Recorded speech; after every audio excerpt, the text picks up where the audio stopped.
नमस्कार, मैं हूं प्रवीण झा और आप देख रहे हैं हमारा खास कार्यक्रम भारत तंत्र। आज के इस एपिसोड में हम बात करेंगे पाकिस्तान, चीन और भारत अपनी अंदरूनी कलह से कितना जूझ रहा है।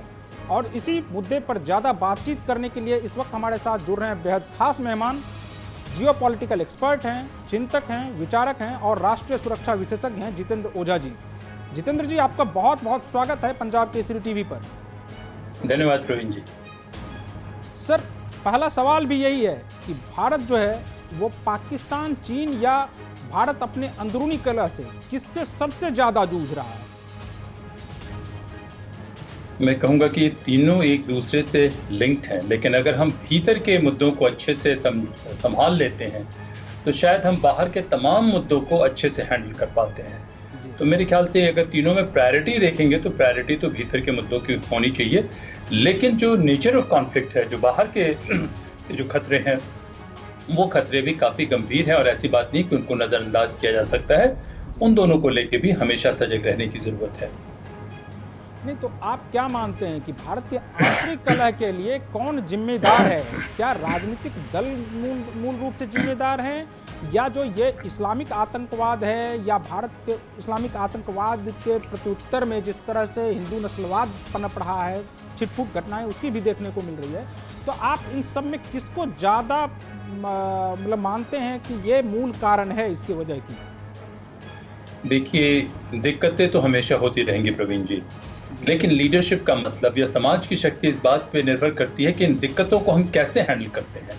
तो इस्लामिक आतंकवाद एक हकीकत है, पाकिस्तान के जो राज्य का चरित्र है वो एक हकीकत है, लेकिन इसके बावजूद हमें क्या ज़रूरत है? हम एक बहुत पुरानी सभ्यता है, बड़ी सभ्यता है। आज भी हमारे देश से दुनिया भर में हमने बड़े बड़े CEO दिए हैं, और देखें तो हमारे बहुत ही हाईली क्वालिफाइड डायस्पोरा है, तो हमें बहुत शक्ति है। तो हम जो है कारण ढूंढने के बजाय हम ये देखें कि हम क्यों नहीं मिलकर इन समस्याओं का समाधान कर पा रहे हैं।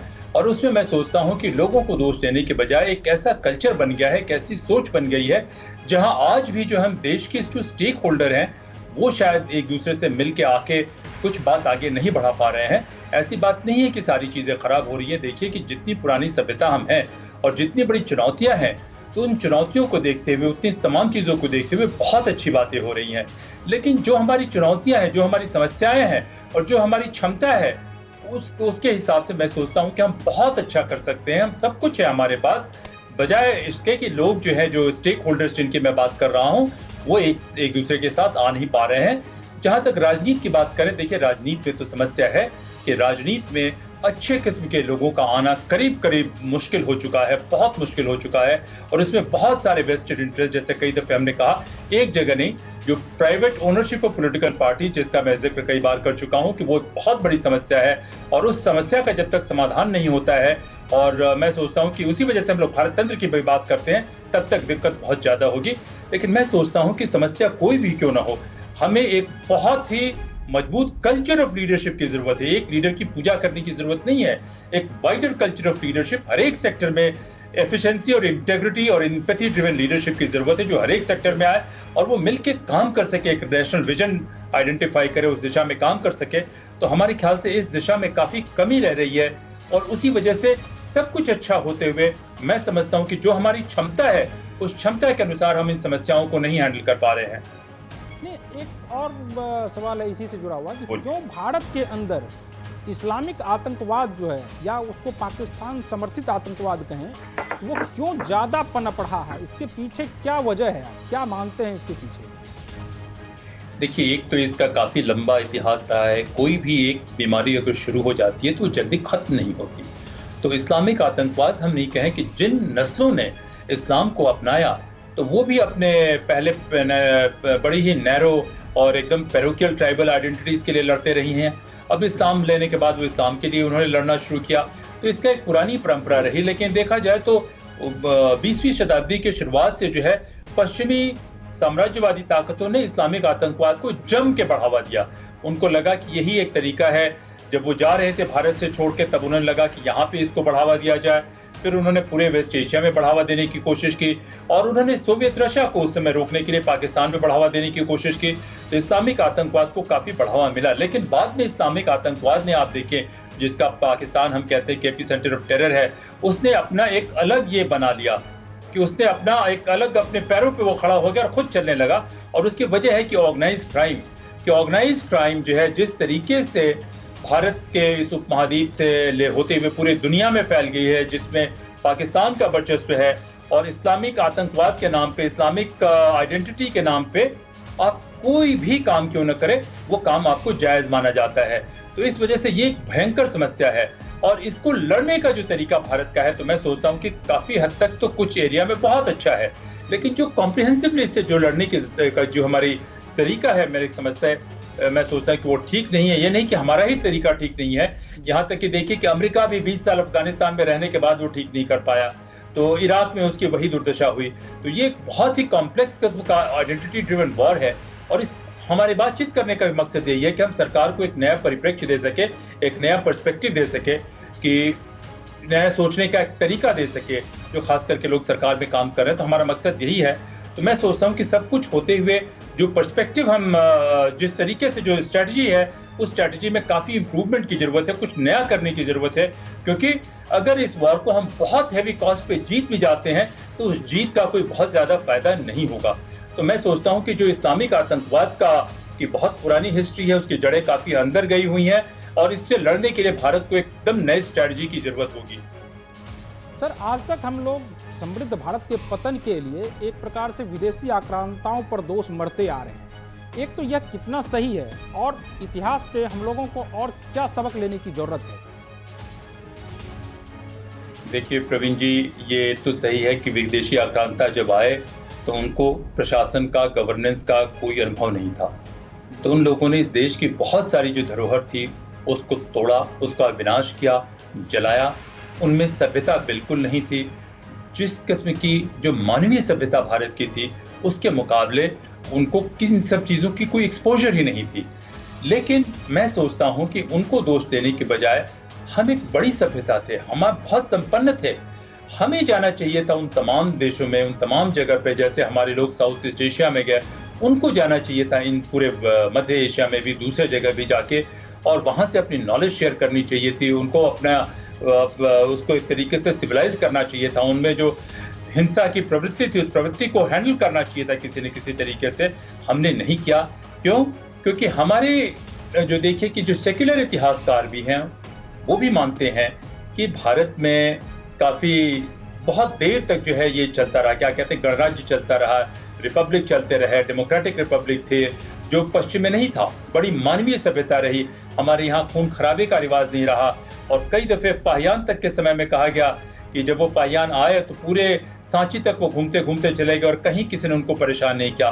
तो अगर जब हम ह्यूमनिस्ट सिविलाइजेशन थे तो वहाँ से देखा जाए कि कुछ कोर्ट कल्चर ये आना उसी समय शुरू हो गए थे।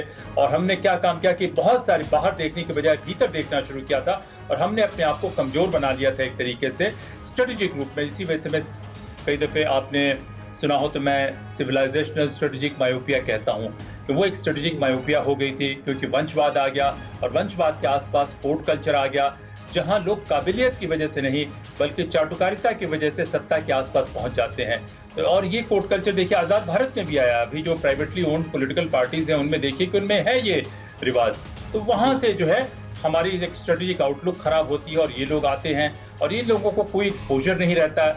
और हमने भीतर में भी जो सवाल पूछने की परंपरा थी भारत की, उस परंपरा को भी हमने खराब कर दिया था।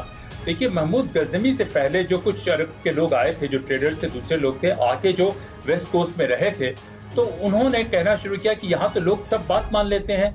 तो अपने लोगों को हमने सब सर्वियंट बनाना शुरू कर दिया था। तो देखिए युद्ध में क्या होता है नहीं होता है वो एक टैक्टिकल चीज़ है, लेकिन युद्ध की कैपेसिटी जो है बाहर की देशों से, बाहर के लोगों से जो लड़ने की क्षमता जो है वो कई चीज़ों पर निर्भर करती है। तो हमने अपने आप को कमजोर बनाना शुरू किया। चलिए ये सारी चीज़ें हो गई, उनको नहीं आता था, लेकिन उनमें से देखा जाए कि काफ़ी कुछ हद तक हमारे जो मुसलमान भाई बहन हैं वो बहुत ज़बरदस्त नेशनलिस्ट हैं, बहुत ज़बरदस्त नेशनलिस्ट लीडर हैं, वो भारत से आइडेंटिफाई करते हैं और बहुत लोगों ने जानबूझ के जाना बंद कर दिया। लेकिन फिर भी जो है कई सालों तक हिंदुस्तान में इस्लामिक रेडिकलिज्म पनपता रहा, किसी न किसी वजह से, राजनीतिक कारणों से कहे, किसी कारणों से वो पनपता रहा। तो हमारी तरफ से प्रयास नहीं हुआ। और मैं सोचता हूं कि ये समस्या काफी बढ़ गई है और इसका जवाब ये हरगिज नहीं होना चाहिए कि हिंदू रेडिकलिज्म बनाने की कोशिश करे। वो हो ही नहीं सकता क्योंकि हिंदुओं के सोच में रेडिकलिज्म नहीं है। और इसका तरीका होना चाहिए कि कैसे हम मजबूत रूल ऑफ लॉ बनाएं, कैसे हम मजबूत सुरक्षा नीति बनाएं कि जो भी आतंकवादी शक्तियां हैं उनको कम से कम ताकत लगा के, कम से कम खर्चे में, कम से कम कोलैटरल डैमेज में हम इनको पैरालाइज कर दे, खत्म कर दे, इरेडिकेट कर दे। उसी तरीके से जैसे चाणक्य ने बताया जाता है ना कि कुशा जब उनके पैर में चुभती थी तो वो उसके जड़ तक को सड़ा के खत्म कर दिए। तो हमें ऐसे सोच की और ऐसे आइडियाज की जरूरत है। और ये सोच और आइडियाज सिर्फ नारे लगाने से नहीं होते, सिर्फ जयकारा करने से नहीं होता। एक ऐसी व्यवस्था बनानी चाहिए, एक ऐसी व्यवस्था होनी चाहिए जहां से हम ले, जहां पे भी ये आइडियाज आए उनको ले। तो वो हो नहीं पा रहा है। मैं सोचता हूं प्रवीण जी, हम अगर अपने आप को ये संतोष दे ले कि हम पहले से अच्छा कर रहे हैं तो वो शायद हमारी सभ्यता के साथ, उसके पुराने इतिहास के साथ बड़ा अन्याय होगा। तो हम वो सोच नहीं पा रहे, तो इस नए सोच की जरूरत है प्रवीण जी। सर एक सवाल यहाँ पर है कि जब क्या वजह है कि पूरा अखंड भारत या पूरा दक्षिण एशिया एक प्रकार से पूरे विश्व में पिछड़ गया या पिछड़ता ही चला जा रहा है? तो एक तो और भारत के आसपास के जितने भी छोटे देश हैं उनका भी जो है वो भारत के प्रति बहुत ज़्यादा दोस्ताना रवैया अब देखने को नहीं मिल रहा है। तो एक तो आप इसके पीछे की वजह क्या मानते हैं और क्या भारत की जो राष्ट्रीय सुरक्षा नीति रही है वह इसके लिए वो क्या विफल हो गई है? आप क्या मानते हैं इसके पीछे की वजह? 3 सवाल हैं इसमें जी। कि अगर पूरा दक्षिण एशिया देखा जाए तो पूरा दक्षिण एशिया और उससे भी ज़्यादा एरिया जो सिविलाइजेशनल स्टेट ऑफ इंडिया कहते हैं या भारतीय सभ्यता के ही हिस्सा हुआ करते थे और इससे भारतीय सभ्यता सिकुड़ी है, यहाँ से कम हुई है, हट के आई है। तो जैसा हम लोगों ने कहा कि जब इस्लामिक आक्रांता आए तो ये सही है कि उनको लड़ाई करना आता था, उनको प्रशासन चलाना नहीं आता था। तो वो लड़ाई करके होता क्या कि कम से कम लोग भी लड़ाई करके बड़ी से बड़ी चीज का नुकसान कर सकते हैं। बनाना बहुत मुश्किल है, तोड़ना या उसका विध्वंस करना बहुत आसान है। तो इसकी एक परंपरा रही। आप देखा जाए कि पूरे, मैं अपने मुसलमान भाई बहनों से थोड़ा क्षमा चाहूंगा, मैं उनके खिलाफ नहीं बोल रहा हूँ, लेकिन है फैक्ट ये है कि पूरे मेडिएवल एरा में एक विश्वविद्यालय नहीं बना, एक कोई टेक्निकल इनोवेशन नहीं बना। स्लेव लेबर के जरिए बहुत सारे कुछ बिल्डिंग बनाए गए जो हिंदुस्तान की परंपराओं के खिलाफ थे। कि हमारे यहाँ राजा का महल भी जो है प्री मेडिएवल एरा में स्लेव लेबर से नहीं बनता था। तो और जनता का पैसा लूट लपेट के जो है वो उन्होंने किया और देश को एक सभ्यता के रूप में भी कमजोर कर दिया। कि एक नून तेल मसाला बनाने वाली कंपनी आई, उसने लूटा। फिर उस कंपनी के बारे में कहा जाता है कि 45 ट्रिलियन डॉलर वो लूट के लेके चली गई। तो देखिए कि इस धरती पे कितना जुल्म होता आया है। लेकिन ये भी देखिए प्रवीण जी कि इतनी छोटी सी जमीन पे 3.5% के पूरा साउथ एशिया का एरिया होता है, उस पर 1/4 मानवता रहती है। तो कभी ना कभी तो ये जगह बहुत संपन्न रही होगी, तभी तो इतने लोग रह रहे हैं, सारी दुनिया से लोग चले आते आए हैं, सबसे फर्टाइल जमीन थी। लेकिन जो है मैं कहता हूँ कि ये तमाम चीजें जो है प्री इस्लामिक भारत की सभ्यता का जो पतन हो रहा है, उस पतन का ही परिचय है कि पतन के बीच बीच में अच्छी चीजें होती आई हैं, अच्छे काम होते आए हैं। लेकिन उसके बावजूद ये पतन का एक इरिवर्सिबल ट्रेंड रहा है। और जो ब्रिटिश सरकार ने जाते जाते क्या काम किया कि जो एक इस्लामिक आतंकवाद को दोबारा बढ़ाना शुरू किया, इस्लामिक कट्टरपंथ को दोबारा बढ़ाना शुरू किया और एक पाकिस्तान नाम का कैंसर इजाद किया देखा जाए तो हिंदुस्तान के लिए। ये दूसरी बात है कि ये कैंसर बाद में पूरी दुनिया के लिए एड्स की बीमारी से भी खतरनाक हो गया कि सारे जगह जो आतंकवाद हो तो उसमें पाकिस्तान का ही रोल आता है। तो इसको एक पैदा कर दिया। और तीसरी ये भी रही कि जो हम आंतरिक कलह की बात करते हैं, जाति के नाम पे भी होता है, धर्म के नाम पे नहीं होता है। और जो हमारे एलीट आए सब कुछ होने के बावजूद स्वाधीनता संग्राम के बाद, तो वो लोग जो थे उनमें वो इंटेग्रिटी नहीं रही। काफी लोग जो तथाकथित राय बहादुर क्या क्या अपने आप को कहते हैं, कौन थे ये लोग? ये ब्रिटिश के पिछलग्गू थे। उसके पहले के तथाकथित कितने लोग थे, वो कौन थे? वो जो है बाहर की जो इन्वेडिंग फोर्सेस थे उनके कोलैबोरेटर्स थे। चाहे वो किसी हिंदू हो या मुस्लिम हो, वो कोई फर्क नहीं पड़ता। उसमें कुछ लोग इस्लाम में भी कन्वर्ट हो गए थे। तो इनकी जो सोच नहीं थी, इनका सोच क्या था, आज भी सोच क्या है, अधिकतर अच्छी सोच भी है, लेकिन काफी हद तक लोगों की ये भी सोच है कि किस तरीके से वो सत्ता में काबिज हो जाए, किस तरीके से वो अपने लिए लूटे, अपने लिए चीजें बनाए। तो जब एलीट की सोच ऐसी हो जाती है तो निश्चित रूप से दिक्कत होती है। मैं ये नहीं कहता कि सारी सोच खराब है, साथ में बहुत अच्छी सोच भी है, ऑल्ट्रुइज्म भी है, अनकंडीशनल ऑल्ट्रुइज्म भी है, और वो हर एक कम्युनिटी से है। ऐसी बात नहीं कि वो किसी एक कम्युनिटी से है। कि अगर देखा जाए कि भारत के जो मुसलमान लोग भी हैं तो उनके यहाँ से भी आप देखें तो एक से बढ़कर एक सैनिक हुए हैं और आज भी जनरल हैं जो किसी से भी कम नेशनलिस्ट नहीं है, काफी ईमानदारी से रहने वाले लोग हैं। और निश्चित रूप से जो भारत के मूल बाशिंदे हैं, जो मूल ओरिजिनल रहने वाले हैं, उनका तो देश ही यही है। हाँ, लेकिन उनमें भी कुछ बेईमान लोग हैं। तो ये देखा जाए तो मिला जुला के काफी हद तक ये रहा, लेकिन हमारी विफलता जरूर है कि अगर हम एक बहुत बड़े देश हैं, अगर हम अपने आप को बहुत बड़ी सभ्यता कहते हैं, अगर हमारी बहुत ज्यादा महत्वाकांक्षा है, तो हमारे यहाँ लीडरशिप को, मैं नहीं कहता कि ऐसा नहीं हुआ, हमारी लीडरशिप ने सोचा, एटॉमिक पावर बनने की कोशिश की, हमारा स्पेस प्रोग्राम है, कई जगह सोचा, लेकिन जो चुनौतियां हैं उस चुनौतियों के मुकाबले प्रवीण जी प्रयास उस हद तक का नहीं हुआ। चुनौतियों और महत्वाकांक्षाओं को दोनों को हम देखते हैं तो उसके हिसाब से प्रयास और ज्यादा होना चाहिए था, लेकिन विफलता तो है, कुछ हद तक जो विफलता कह रहे विफलता है। सर, हम लोग लगातार चीन की आलोचना करते हैं, बावजूद वहाँ की तानाशाही व्यवस्था जो है वो चीन की प्रगति में जो है वो भारत की प्रजातांत्रिक व्यवस्था से ज़्यादा आगे है। तो आपको क्या लगता है कि वो जो भारत की प्रजातांत्रिक व्यवस्था में कुछ कमी रह गई कि भारत जो है वो पिछड़ गया है?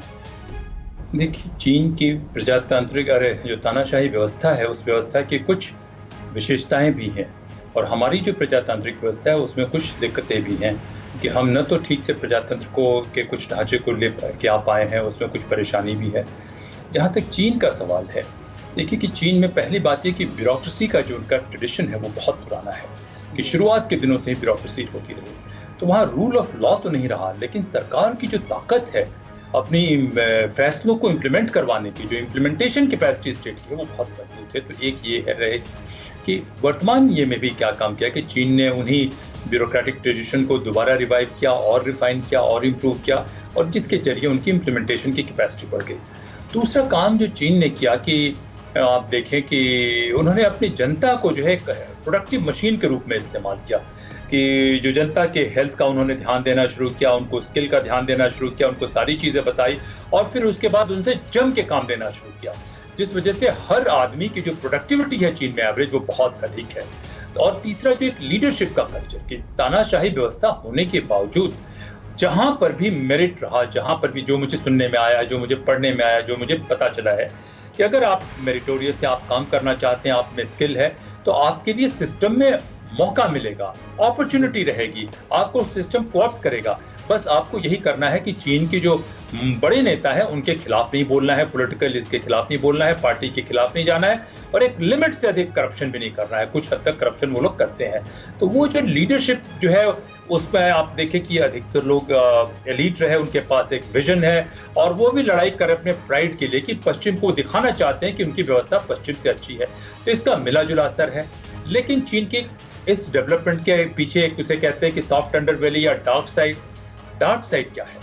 डार्क साइड ये है चीन की व्यवस्था का कि उसमें बड़े से बड़े नेता जो नंबर 4, नंबर 5 इस टाइप के टॉप 10 में रहे हैं, काफी नेता उनकी हत्या भी हो जाती है, वो गायब भी हो जाते हैं, डिसअपियर भी हो जाते हैं। तो देखिए कि तमाम डेवलपमेंट के बावजूद एक पॉइंट के बाद सिक्योरिटी सारे लोगों को नहीं अवेलेबल है। जहां तक भारत का सवाल है, मैं कहता हूं कि भारत का की जो प्रजातंत्र है, प्रजातंत्र होने के बावजूद काफी सोच इसमें मुगलई है। आप देखिए कि कई जगह हमारे यहाँ नेता तो आते हैं कहीं से भी आए और रातों रात वो अमीर बन जाते हैं, क्योंकि उनको लगता है कि सब कुछ वो व्यवस्था को उन्हें प्रोवाइड करना चाहिए। तो एक हम देखें इसी तरीके से कॉर्पोरेट सेक्टर में कंपटीशन नहीं है, क्रोनी कैपिटलिज्म की हम बात करते हैं, बहुत सारा कॉर्पोरेट सेक्टर हमारे लाले की दुकान की तरह है। ब्यूरोक्रेसी का देखें कि एकदम इंटाइटलमेंट है, कोई परफॉर्मेंस की कुछ ये नहीं है। तो हमने प्रजातंत्र तो लाया, लेकिन प्रजातंत्र के बहुत सारे एडवांटेजेस को हमने हटा दिया, उसको हम अपना मुगलई अंदाज लगा दिया या कॉलोनियल अंदाज लगा दिया, जिस वजह से हमारी टोटल परफॉर्मेंस, टोटल आउटपुट उस हिसाब से हो नहीं पा रही है, ना हाई क्वालिटी लीडरशिप आ पाती है कई एक सेक्टर में। लेकिन इसके बावजूद मैं कहता हूं कि भारत के जो पुरातन मूल्य हैं, जो हमारे फैमिली वैल्यूज हैं, जो हमारे सोशल वैल्यूज हैं, जो पूरी तरीके से मिटे नहीं बाहर के ऑक्यूपेशन के बावजूद और बाहर के लोगों के आने के बावजूद, उनके भी बहुत लोगों ने इन वैल्यूज को अडॉप्ट किया, तो उसकी वजह से हम चल रहे हैं। तो मैं सोचता हूं कि सरकार की एक इम्प्लीमेंटेशन की कैपेसिटी में कमजोरी है, इंस्टीट्यूशन की ऑटोनॉमी और इंटेग्रिटी में कमजोरी है, और जो रिफॉर्म होने चाहिए थे, जो बदलाव होना चाहिए था, वो हुआ नहीं। क्योंकि ये जो प्रजातंत्र का ढांचा है प्रवीण जी, ये आता है पश्चिम में, और कई एक इसके जो तरीके, इनविजिबल तरीके, कई तरीके हैं जो वो पश्चिम के हैं, हमने उनको लिया नहीं। अब उस वजह से जो बेईमानी करना तो बहुत आसान है, तो जो लोग इसको टिंकर कर रहे हैं, सिस्टम को फिट ये कर रहे हैं, क्या कहा जाए कि पिलफरेज कर रहे हैं, तो उनके लिए काफी स्पेस बना हुआ है। तो ये दोनों की एक तरीके से हमारी व्यवस्था में लड़ाई चल रही है कि कुछ लोग बहुत अच्छे से काम कर रहे हैं और कुछ लोग इसको खत्म कर रहे हैं, और नेट रिजल्ट ये है कि हम अपने पोटेंशियल से काफी नीचे परफॉर्म कर रहे हैं। इसी वजह से हम जो है कमजोर हुए हैं। लेकिन अगर 3-4 चीजों को फिक्स कर दिया जाए, इंस्टीट्यूशन की ऑटोनॉमी लाई जाए, इंटेग्रिटी लाई जाए, कुछ वेस्टेड इंटरेस्ट को एड्रेस किया जाए, तो निश्चित रूप से हमारी व्यवस्थाओं से कई गुना आगे बढ़ सकती है। लेकिन दुर्भाग्य से हमारी व्यवस्थाओं में इतने वेस्टेड इंटरेस्ट आ गए हैं कि वो वेस्टेड इंटरेस्ट इस बदलाव को आने नहीं देंगे। तो इसी वजह से हम सोचते हैं कि लीडरशिप की बड़ी सख्त जरूरत है जो परसुएट कर सके, तो विजन लाए और परसुएट कर सके, और जब तक नहीं होगा ये, हम चीन के मुकाबले काफी नीचे परफॉर्म करते रहेंगे। सर, अफ्रीका में देखें या फिर पूर्व एशिया में या दुनिया के अन्य देशों में जो चीन के मुकाबले भारत की स्थिति जो है वो मजबूत नहीं बन पा रही है, तो क्या आप कहाँ कमी देखते हैं? आपको क्या लगता है कि कहाँ कमी रह गई भारत में? देखिए, 2 चीज़ें हैं चीन की। जो ये चीन का कॉर्पोरेट सेक्टर भी बहुत अच्छा है, लेकिन चीन का स्टेट सेक्टर जो है वो काफ़ी मजबूत है इकोनॉमिकली। तो हमारा कॉर्पोरेट सेक्टर, दुर्भाग्य से जब हम कहते हैं कि 20 लाख करोड़ रुपए का कर्ज, डिक्लेयर्ड कर्ज जो है हमारे कॉर्पोरेट सेक्टर पे है, तो कहीं ना कहीं तो हमारा कॉर्पोरेट सेक्टर कॉम्पिटिटिव नहीं है। अब कॉर्पोरेट सेक्टर के लोग जो भी कहें कि उनको पॉलिटिकल को फंड करना पड़ता है, उनको करप्शन हैंडल करना पड़ता है, जो भी हो, उसमें मैं नहीं जाना चाहता, लेकिन हमारा कॉर्पोरेट सेक्टर उसके ये नहीं है। हमारे पीएसयू की भी पोजीशन बहुत अच्छी नहीं है। तो इसका नतीजा ये हुआ कि चीन ने क्या काम किया कि अपनी इकोनॉमिक पावर और सिक्योरिटी की स्ट्रेटजी दोनों को फ्यूज कर, टेक्नोलॉजिकल रिसर्च, इन तीनों को फ्यूज कर दिया है।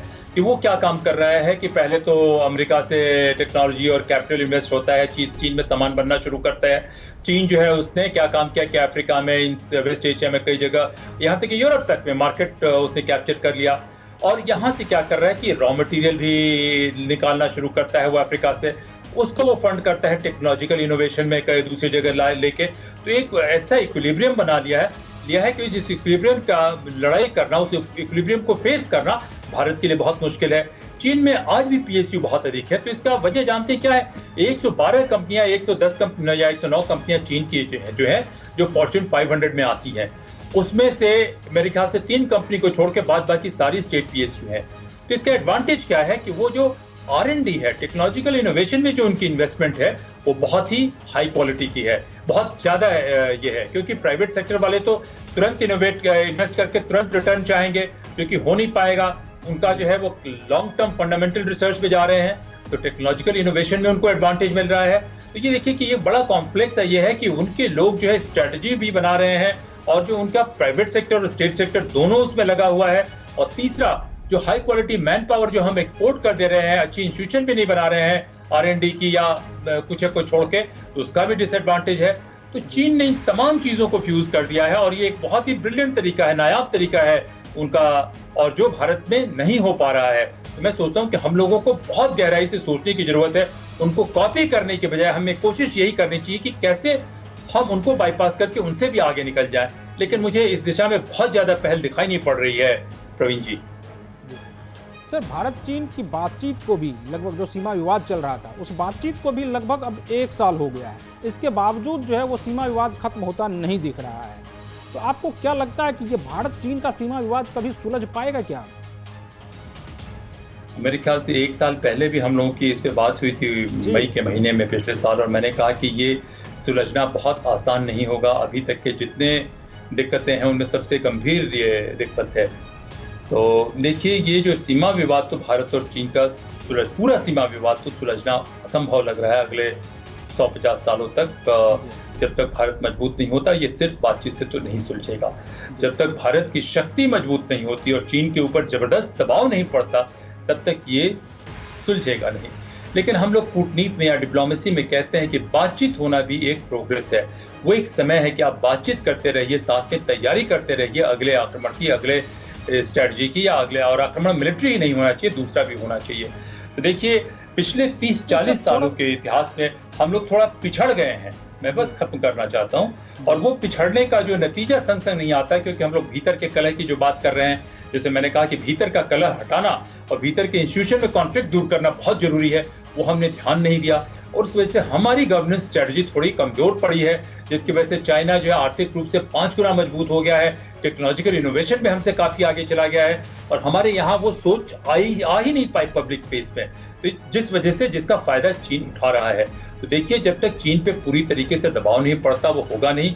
और भारत को बातचीत को तो करते रहना चाहिए, लेकिन साथ में कैसे देश को बहुत मजबूती से सशक्त बनाए, तेजी से सशक्त बनाए, इस पे स्ट्रैटेजी भी चलती रहनी चाहिए।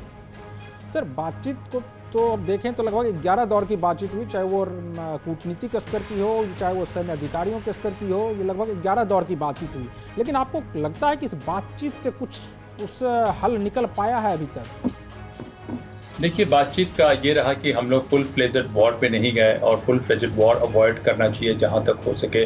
लेकिन अगर वो इनेविटेबल हो जाए, वो अवश्यंभावी हो जाए, तो उसमें एकदम खुल के जाना चाहिए कि हर कीमत अदा करने के लिए तैयार होकर जाना चाहिए। तो देखिए, एक स्टेटस को बना हुआ है, बातचीत चल रहा है, लेकिन जैसे पहले भी मैंने कहा कि ये सिर्फ मीठी मीठी बात करने से बात नहीं बनेगी।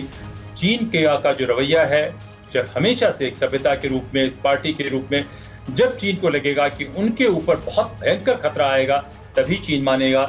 और सारे लोगों को लगता है ना, हम बड़ा गर्व करते हैं कि हम दूसरे के मामले में हस्तक्षेप नहीं करते हैं, हम कभी आक्रमण नहीं करते हैं। देखिए, बहुत मेरे ख्याल से ये किसका था, मैक्सिम गोर्की का था कि you may not be interested in war, but war में बी इंटरेस्टेड इन यू।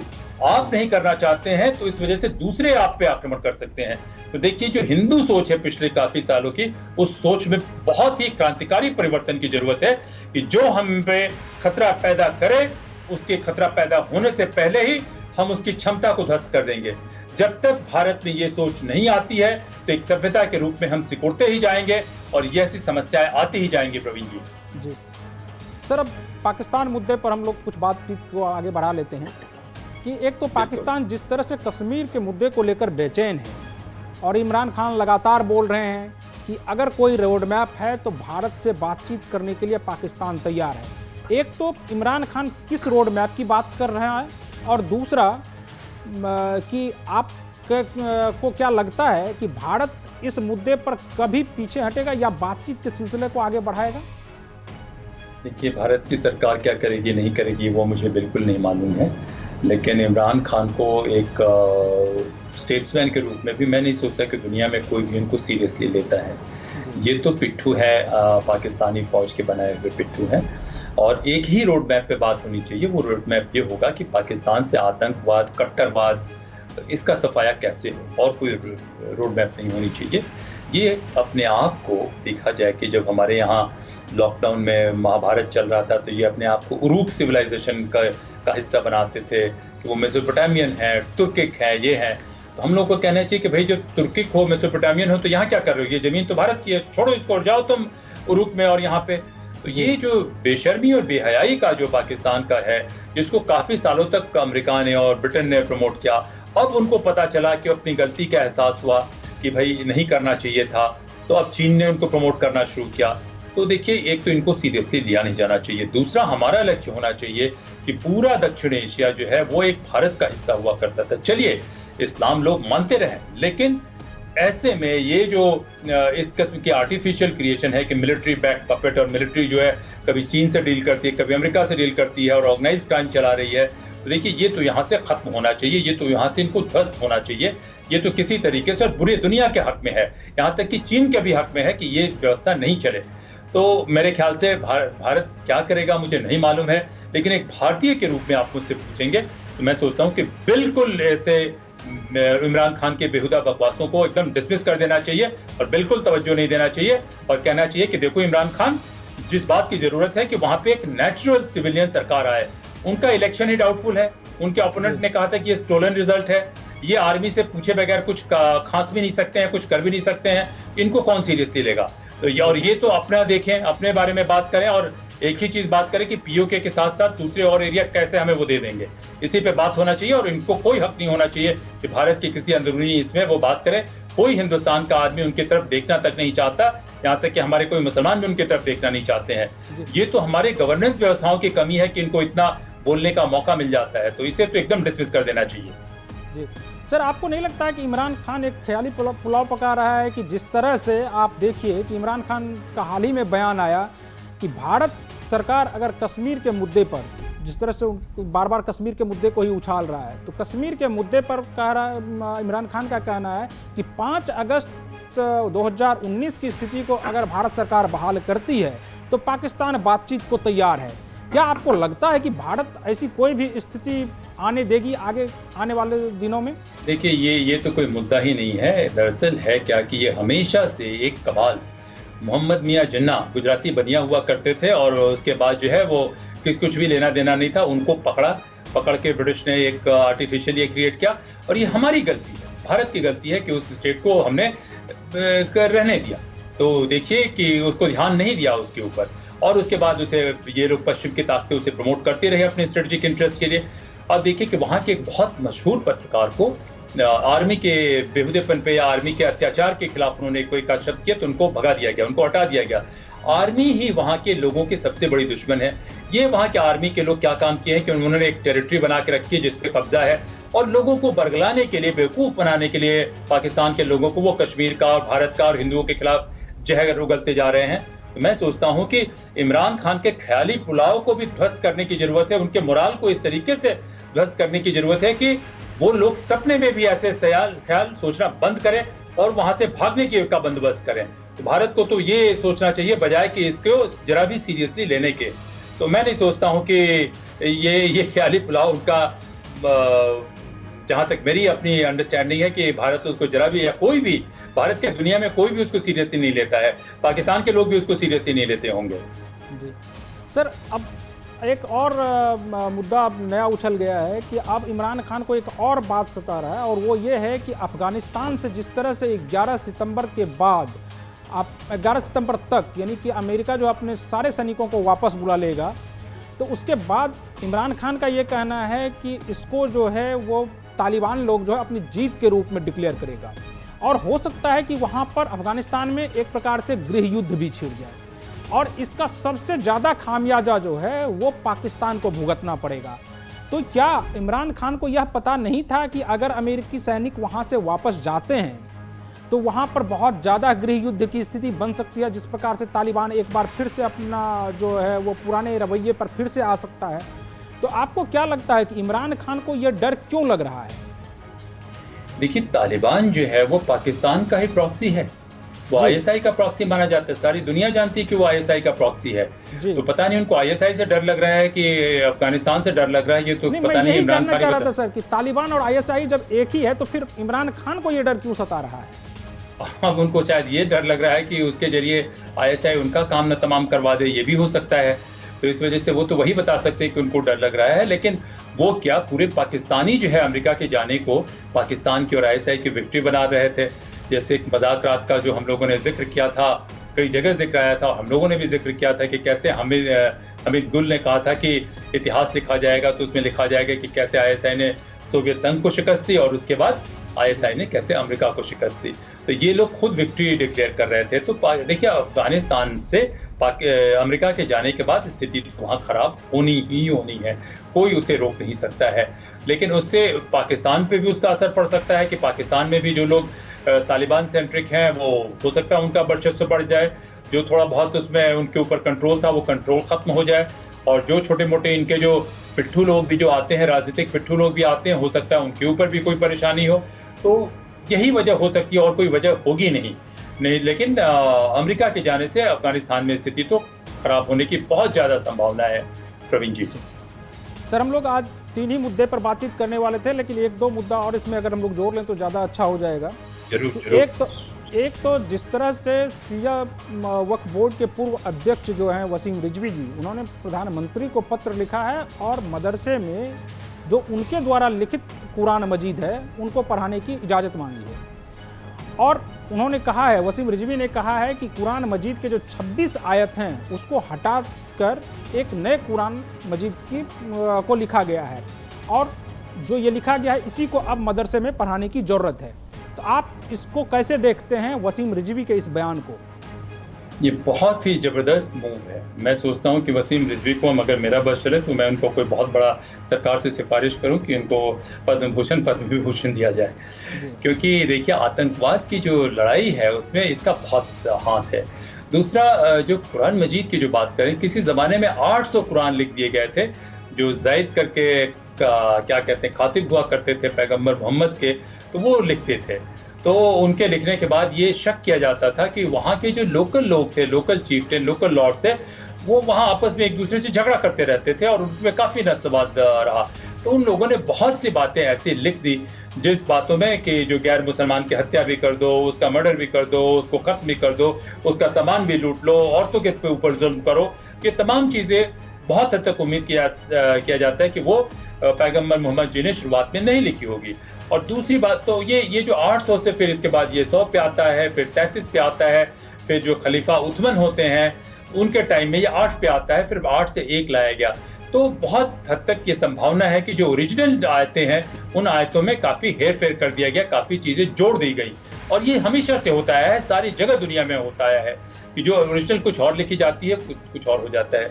दूसरी बात है कि पैगंबर मोहम्मद जी ने खुद कहा था कि ये जो वो लिख रहे हैं, जो कह रहे हैं, या तो उनके जाने के बाद ये सारी चीज़ें खत्म हो जाए, किसी खलीफा वगैरह किसी को बनाने की जरूरत नहीं है, या इज्तिमा होता रहे, यानी डिस्कशन से बातचीत करके इसमें नए इम्प्रोवाइजेशन होते रहे। तो ये बहुत ही अच्छा मूव है वसीम रिजवी जी का कि देखिए आज की ग्लोबलाइज्ड वर्ल्ड में मुसलमानों को गैर मुसलमानों के साथ दुनिया में रहना है, और अपने भी देश में रह रहे हैं तो आप गैर मुसलमानों की हत्या करके, उनका सामान लूट के, आतंकवाद फैला के, औरतों पे जुल्म करके आप नहीं रह सकते हैं। और ये जो है खास करके भारत में सबसे ज्यादा मुस्लिम रहते हैं जो माइनॉरिटी के रूप में, और पूरे भारतीय सब कॉन्टिनेंट में 90% 95% लोग कन्वर्ट हैं। और जो बाहर से बाबर अकबर भी आए तो उनके भी पूर्वज जो है वो हिंदू ही हुआ करते थे, चंगेज खान भी हिंदू ही हुआ करते थे। चंगेज खान के बाद के नस्लों ने इस्लाम इस्तेमाल किया है, बुद्धिज्म में आया और इस्लाम में आया। तो पूरा देखा जाए तो मध्य एशिया से लेके पूरे साउथ ईस्ट एशिया तक सभी का पास सनातन कहें, आर्य कहें, वैदिक कहें, इन तीनों का मिक्सचर हुआ करता था, कुछ नहीं होता था। तो ये बहुत ही लॉडेबल ये है, बहुत ही प्रशंसनीय उनका ये कदम है। बस यही होना चाहिए कि वो सीधे लिखने के बजाय पूरे इस्लामिक कम्युनिटी को भी साथ में लेते और सारे लोग मिल के कहते कि नहीं, यही करने की जरूरत है, ये इज्तिमा की तरह से ट्रीट किया जाए और हिंदुस्तान में ही नहीं दुनिया में इसको पढ़ाया जाए। तो मेरे ख्याल से इस्लाम से सुंदर कई चीजें हैं नहीं। देखिए दूसरे जगह समाज में पतन होना शुरू हुआ था, तब ये इस्लाम आता है और उस समय उसमें काफी ह्यूमनिस्ट बातें कही गई हैं, इगैलिटेरियनिज्म की बातें कही गई हैं, एक चीज की बातें कही गई हैं। यहाँ तक कहा गया कि भाई दूसरे इंसान क्या आप सम्मान कीजिए, उसके अधिकारों की रक्षा कीजिए। भगवान के शान में भी आपने गुस्ताखी कर दी तो कोई बात नहीं, लेकिन दूसरे इंसान के अधिकारों का हनन आप मत कीजिए। तो देखिए कुरान शरीफ में बहुत अच्छी अच्छी बातें लिखी हुई हैं, लेकिन ये शक किया जाता है कि कुछ नस्लवादी लोगों ने गंदी चीजें भी इसमें ला दी और उसी को आधार बना के पाकिस्तान और कई लोग बीच बीच में मेडिएवल एरा के लोग आतंकवाद फैलाते रहे और दूसरों को लूटते रहे। तो ये तो बहुत ही प्रशंसनीय कदम है, इसका सारे लोगों को मिलकर समर्थन करना चाहिए। नहीं सर, अगर कुरान मजीद में बहुत अच्छी बातें लिखी है और मैं भी ये कह रहा हूँ कि हाँ ठीक है कि अच्छी बातें हैं, तो आखिर उसको पढ़ाने में या मदरसे में आखिर कौन सा कुरान पढ़ाया जा रहा है जिससे कि वो अच्छी बातें जो है वो सामने नहीं आ पा रही हैं? नहीं, हुआ क्या ना कि जब से इस्लाम आया उसके तुरंत बाद पैगंबर मोहम्मद के मरने के बाद ही इस पे जो वहाँ के लोग, वहाँ बहुत ही जहालत और बहुत ही गंदगी थी और बहुत ही क्रूरता और बर्बरता वाले लोग थे। उसी समय उन्होंने उसको बहुत जल्द ही इसको खत्म कर दिया। ये अभी से नहीं चला आ रहा है, वो हमेशा से चला आ रहा है। तो जो लोग आए सोचे कि अगर सब पीस की बात करेंगे, वो कारवां लूटने वाले डकैत भी हुआ करते थे, वहाँ जमीनें बहुत बंजर हुआ करती थी, तो कुछ लोगों का काम ही था कि आने जाने वाले लोगों को लूट लो, दूसरी जगह जाओ लूटो, उनका हत्या करो, एकदम रॉबर इकोनॉमी थी। तो वो क्या करते, तो इसलिए उन्होंने क्या काम किया है, ऐसा उम्मीद किया जाता है, जो कि मुसलमान लोग तो नहीं कहना चाहेंगे, लेकिन मैं जरूर कहूंगा कि उन लोगों ने क्या काम किया कि कुछ ऐसे लोगों ने कि भाई हमारा तो काम ही रुक जाएगा, तो उन्होंने ऐसी चीजें भी उसके अंदर शामिल कर ली जिसमें डकैती करने में, चोरी करने में, लूटने में, औरतों का बलात्कार करने में, सब कुछ करने, हरम बनाने में, इन सब में सहूलियत बनी रहे और गैर नस्ल वालों को, अपने से दूसरे नस्ल वालों को खत्म करने में ये सहूलियत बनी रहे। तो उन लोगों ने काफी हद तक ऐसी चीजें ली और ये सदियों से चलती आई है, क्योंकि जो रॉबर्स रहे, जो डकैत्स रहे, जो हमेशा, देखिए कुछ लोग तो जैसे खेती करते रहे, सामान पैदा करते रहे और कुछ लोग लूटते रहे। तो जो लूटने वाली कौमें रही, लूटने वाली नस्लें रही, तो उनको और आज़ादी मिल गई कि इस्लाम का नाम ले लो, इस्लाम के अंदर आ जाओ और जितना जुल्म कर सकते हो करो, जितना दूसरों को लूट सकते हो लूटो, जितना कत्ल गारत ये कर सकते हो करो। तो उन्होंने ठीक उसके खिलाफ जाके काम करना शुरू किया और इसकी जो है काफी लंबी परंपरा बन चुकी है प्रवीण जी। और इस परंपरा के खिलाफ किसी की भी बोलने की हिम्मत नहीं थी, क्योंकि अगर आप बोलेंगे तो वो राजा और तथाकथित लीडर ही उनके लूटने वाले थे, लुटेरे थे, तो वो आपकी हत्या कर देंगे। तो इसके खिलाफ कोई आवाज नहीं उठा रहा था। तो देखिए, भारत में, आजाद भारत में भी एक अच्छे मुसलमान को 70 साल लगे, 75 साल लगे इसके खिलाफ बोलने के लिए। तो मेरे ख्याल से इसका तो पूरे लोगों को, दुनिया भर में सभी को इसका स्वागत करना चाहिए, मुसलमान और गैर मुसलमान दोनों को, कि वो जो बातें पैगंबर मोहम्मद के नाम पे कही जा रही है, वो बातें पैगंबर मोहम्मद कह ही नहीं सकते थे। तो इसलिए उन तमाम 28 या 27 जो वर्सेस की बात करिए उसको निकाल देना चाहिए। सर, आखिरी सवाल कि चीन जो है, वो चीन का ये कहना है कि भारत और अमेरिका के क्वाड ग्रुप में बांग्लादेश को शामिल नहीं होना चाहिए, लेकिन इस पर जो है शेख हसीना सरकार का ये बयान आता है कि बांग्लादेश जो है वो एक आज़ाद मुल्क है और हम अपने रास्ता को खुद चुन सकते हैं। तो क्या आपको क्या लगता है कि बांग्लादेश का जो यह बयान है वो भारत के लिहाज से कितना महत्वपूर्ण है?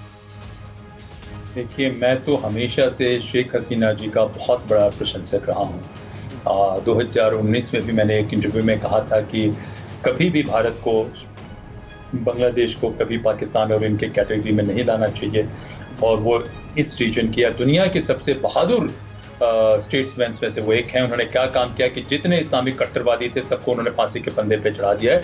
जो भारत तो उसके आसपास भी नहीं जा पाया, हम तो उसके 5% भी काम नहीं कर पाए। जितनी बड़ी समस्या है उसको उन्होंने एक लाइन से साफ कर दिया है। और देखिए, ये बहुत बड़ी बात है कि चीन को उन्होंने साफ साफ कहा कि आप हमारे मामले में दखल नहीं दें। उनकी मजबूरी है कि वो चीन के पास जा रहे हैं।